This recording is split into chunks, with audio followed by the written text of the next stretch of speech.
안녕하세요. 오늘은 이순신 장군과 한판 붙었던 일본군 장수의 가문이 이순신 장군을 기억하는 특별한 방법에 대해 소개해드리려고 합니다.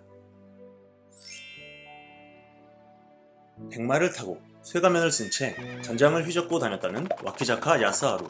그는 도요토미 히데요시가 매우 아꼈던 장수인데요.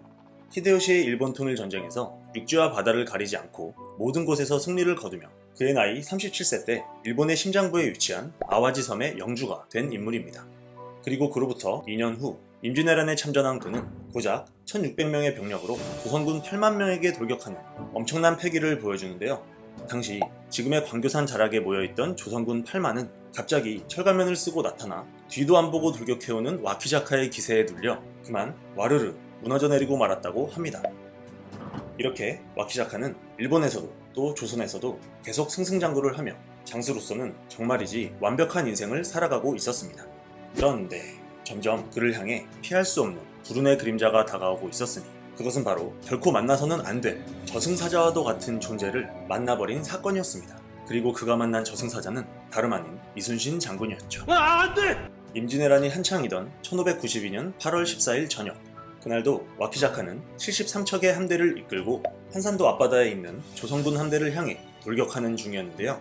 그의 전매 특허인 뒤도 안 보고 돌격하기를 바다에서도 똑같이 시전하는 중이었습니다. 일제히 조총을 쏘아대고 또 함성을 지르며 돌격하는 그의 함대는 바다 위에서도 정말 용맹해 보였겠죠. 하지만 불행하게도 그의 상대는 이순신 장군과 그가 훈련시킨 최정예 조선 수군이었습니다. 이순신 장군은 차분하게 하객진을 펼치시더니 돌격해오는 와키자카의 함대를 향해 포탄과 신기전 그리고 불화살까지 마구 퍼부어 지옥이 무엇인지 확실히 맛보여주셨던 거였죠. 당시 기록을 보면 와키자카의 함대는 조선군 근처에도 못 가보고 정말 하는 순간에 총 73척 중 무려 절반이 넘는 47척의 배가 침몰당하는 피해를 입었다고 합니다. 그리고 와키자카 본인도 지휘선을 뚫고 들어온 화살에 맞아 부상을 당한 뒤 졸지에 쫓기는 신세가 되었죠. 와키자카는 만약 타고 있는 배가 바다 한가운데에서 격침당할 경우 꼼짝없이 물고기 밥이 될 것이었기 때문에 순간 머리를 굴려서 최대한 가까운 무인도로 도망을 칩니다. 하지만 와키자카와 그의 부하들이 무인도에 내리자마자 조선 수군이 득달같이 쫓아와 그가 탔던 배를 불태워버렸고 그는 졸지에 무인도에 숨어서 조선군이 철수하길 기다리며 미역만 뜯어먹어야 하는 신세가 됩니다. 당시 그의 부하들 중에는 견디다 못해 할복을 하는 사람들도 있었고요. 어쨌든 그는 거의 10여일 동안 미역만 뜯어먹으며 쥐죽은 듯이 숨어 지내다가 조선군이 철수하자 부서진 배의 조각들을 모아 뗏목을 만들어서 가까스로 무인도를 탈출했다고 합니다.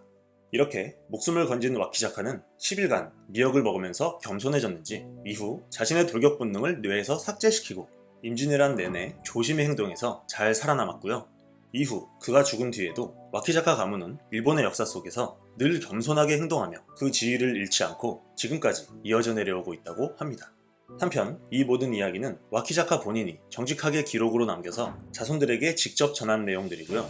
와키자카 가문의 현 당주인 와키자카 겐지씨의 증언에 따르면 일본으로 돌아온 와키자카 야스하루는 한산도에서의 패배를 기억하기 위해 집안 사람들에게 매년 한산도 대첩이 일어난 날이면 다른 음식은 먹지 말고 오직 미역만 먹으라는 명령을 내렸다고 합니다.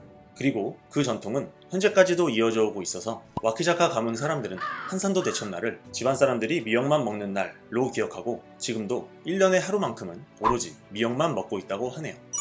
지금까지 일본 명문가에서 이순신 장군을 기억하는 특별한 방법에 대해 이야기해드렸는데요. 영상이 재미있으셨다면 구독과 좋아요를 아낌없이 눌러주세요. 영상 제작에 큰 힘이 됩니다. 그럼 저는 다음 영상으로 다시 찾아뵙겠습니다. 감사합니다.